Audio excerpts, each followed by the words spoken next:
vuelta en Mujeres al Extremo. Ahora vamos con nuestro invitado de la noche, el doctor Tomás Pacheco, médico geriatra. Por ahí hay unas imágenes, Víctor, de la carpeta del doctor para que la gente vaya viendo de qué se trata su trabajo mientras le vamos dando la bienvenida a Mujeres al Extremo. La casualidad de nosotros y el doctor Pacheco fue una cosa muy increíble. Yo no creo en casualidades, yo creo que Dios siempre tiene propósitos, y si es de Él que el doctor esté aquí, pues bienvenido. Muchísimas gracias, muchas gracias a ustedes por la invitación. Yo feliz de estar compartiendo con ustedes en esta noche, rodeado de dos damas muy elegantes.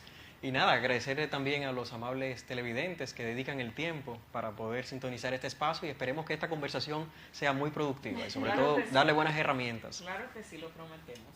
Doctor, una cosa, para que las personas vayan dándose cuenta en lo que ponen las imágenes, vamos a ver de qué trata la geriatría y a qué edad un paciente califica para estar o ser tratado por un geriatra. Claro, la geriatría es la rama de la medicina que se ocupa de la prevención, el diagnóstico, el tratamiento y la rehabilitación de las enfermedades que afectan al adulto mayor.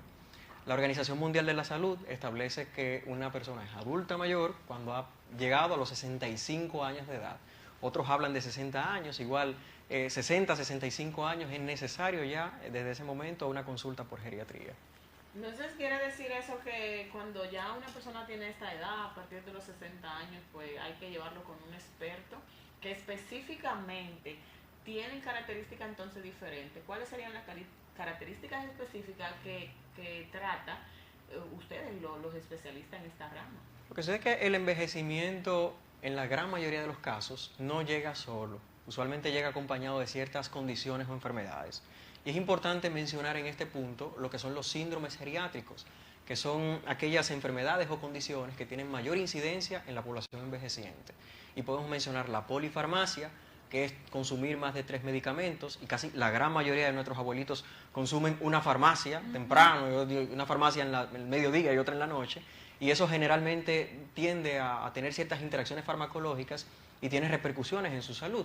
También hay otros síndromes como las caídas, con la inestabilidad, muchas veces tienen problema locomotor o problemas sensitivos que lo hacen más susceptibles a caídas, y eso lógicamente también afecta pues su desenvolvimiento. Además de ello, el encamamiento, las enfermedades neurodegenerativas, que son todo un mundo, y dentro de estas enfermedades neurodegenerativas podemos mencionar la enfermedad de Alzheimer, que es la principal causa de demencia de esta característica, pero no se nos puede olvidar también la enfermedad de Parkinson, que tiene altísima también incidencia. Entonces, el envejecimiento viene acompañado de estas condiciones, no siempre. Nosotros abogamos por un envejecimiento saludable, pero la realidad es que se presentan muchas situaciones. Entonces, si nosotros que creemos en un modelo de atención integral, de eso se trata la geriatría, utilizamos una herramienta muy interesante que es la valoración geriátrica integral.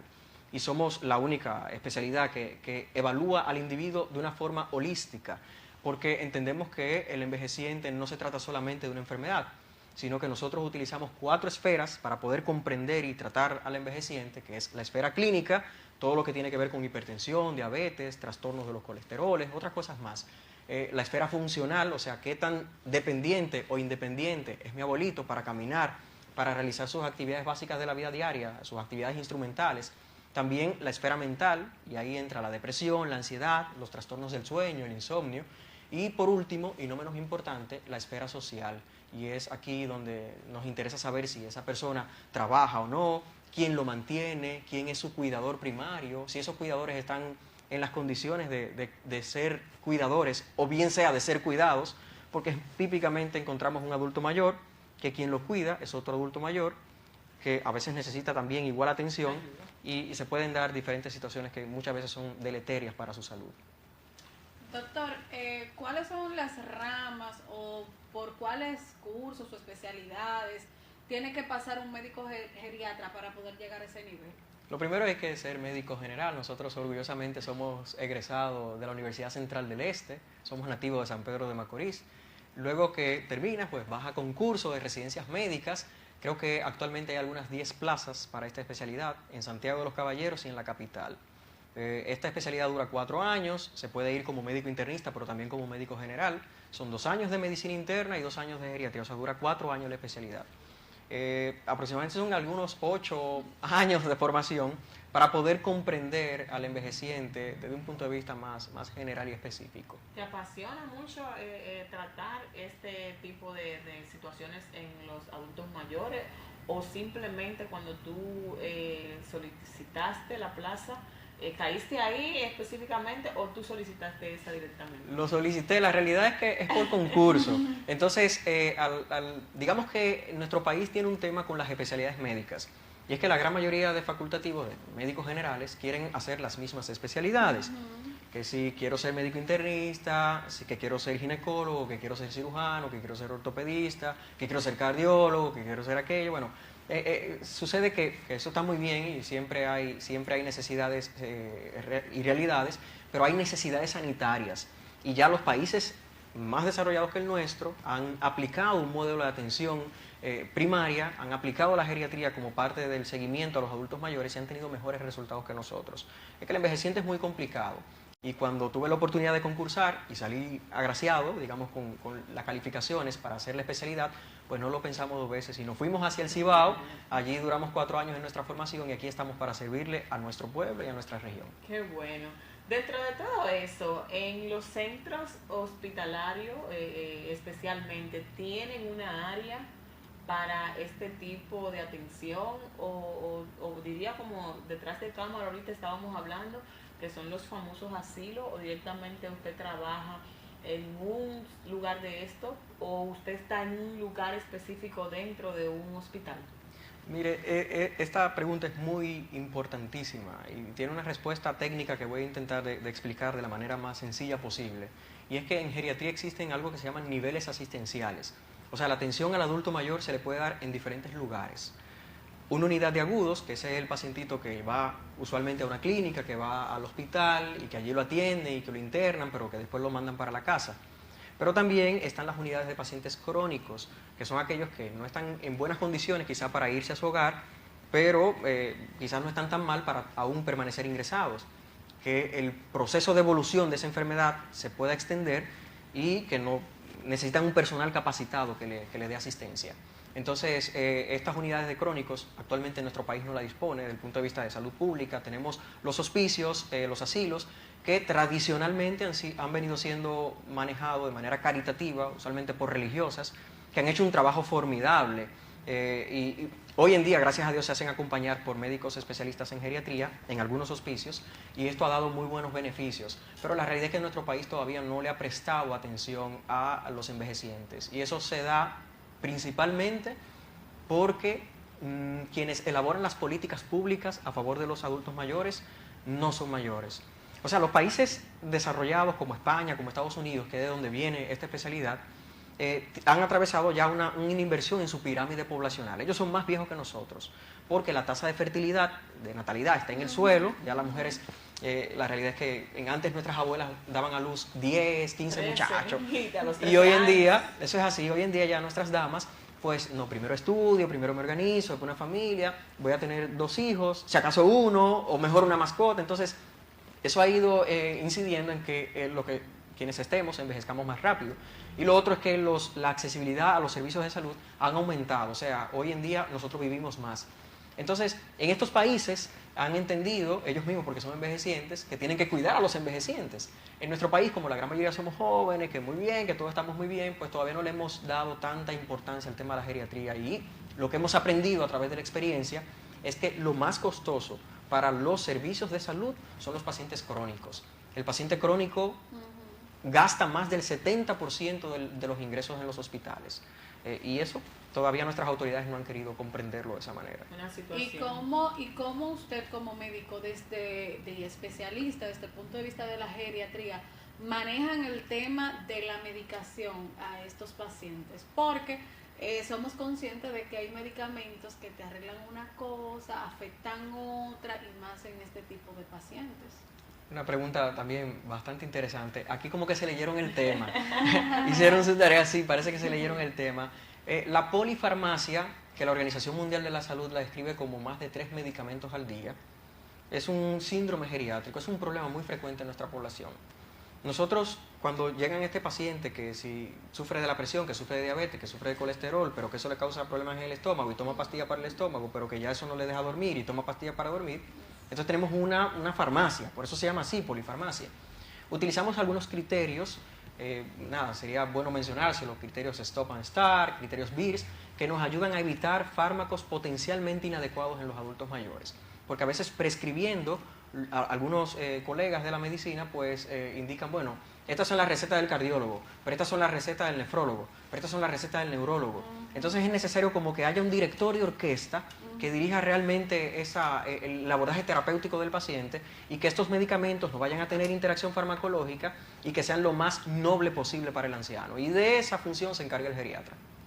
Okay. Doctor, dentro de todo esto, cuando usted tiene pues esa carga o esa trayectoria que usted ha tenido con todos sus pacientes, ¿cuáles son los trastornos más difíciles que usted ha tenido que lidiar con este tipo de pacientes, ya que no están como per se a toda marcha? Hay como un bajón y entonces pues es mucho más difícil. ¿Cómo ustedes manejan esa parte? Es complejo y el geriatra es un facultativo que está siempre en la disposición de poder ayudar a un paciente que usualmente es pluripatológico, un paciente que sufre de varias enfermedades. Es un paciente que muchas veces está padeciendo enfermedades neurodegenerativas, a veces ese paciente está encamado, pero el encamamiento hace que tenga incontinencia urinaria, que se le salga la pipí, pero muchas veces ese paciente también está ulcerado, ahí aparecen las úlceras por presión. Entonces el geriatra no trabaja solo y es importante que lo sepamos. Nos hacemos acompañar de un equipo multidimensional que nos da asistencia. Yo necesito una enfermera con ese paciente que entienda de que el envejecimiento y que no le achaque todo a la edad, pero también necesito trabajar al cuidador, que tiene una gran responsabilidad en todo lo que tiene que ver con el cuidado de su paciente. Y de aquí sí menciono siempre, es importante mencionarlo, el síndrome del colapso del cuidador o el cuidador cansado.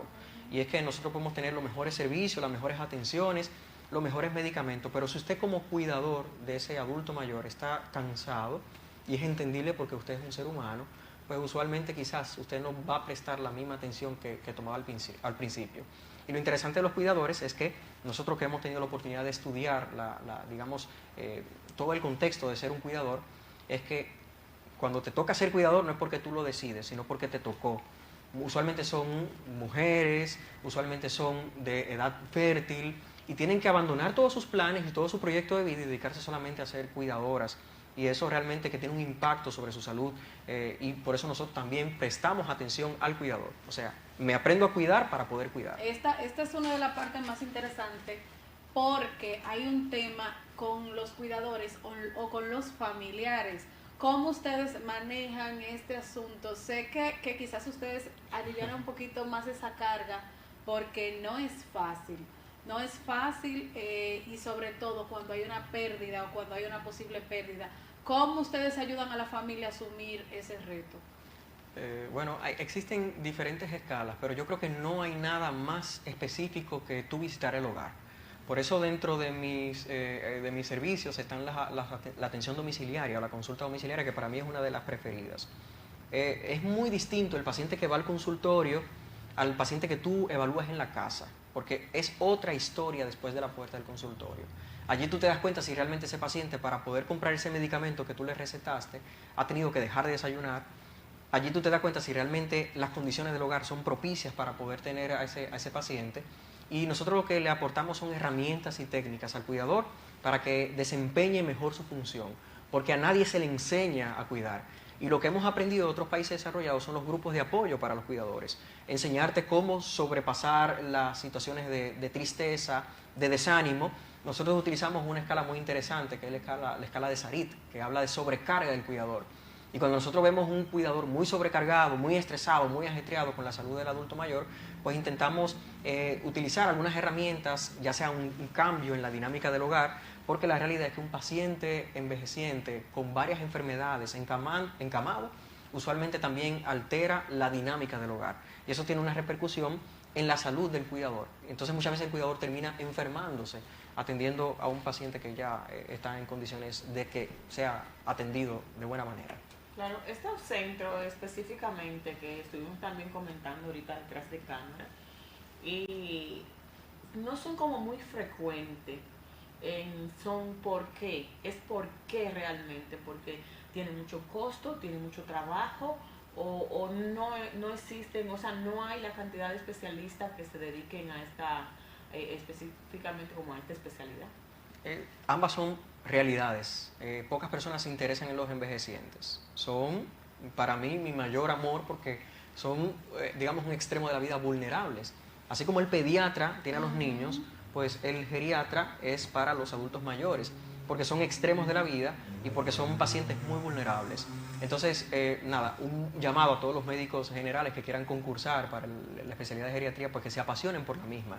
Y lo otro es que nosotros hemos tenido la oportunidad de visitar otros países y nos damos por sorpresa cómo cuidan y protegen al adulto mayor desde el Estado, cómo hay beneficios incalculables para este rango etario y cómo el gobierno muchas veces asigna un cuidador, asigna una persona que te dé seguimiento y que acompañe al familiar, y eso hace que el trabajo sea más llevadero. En nuestro país, lastimosamente, no hemos llegado a eso, pero es un llamado, yo creo, a las autoridades, sobre todo a aquellos que tienen la oportunidad de diseñar políticas públicas, a que tenemos que darle la vista al frente al tema del envejecimiento, porque para allá, con el favor de Dios, vamos todos. Aquí el día pasado, creo que justamente el viernes pasado, hicieron una actividad a beneficio del asilo de Padre Abreu, que realmente me impactó mucho, y ver personas que se dediquen a hacer este tipo de labor. ¿Cuál es su percepción sobre este asilo y cómo, para usted, cómo está funcionando?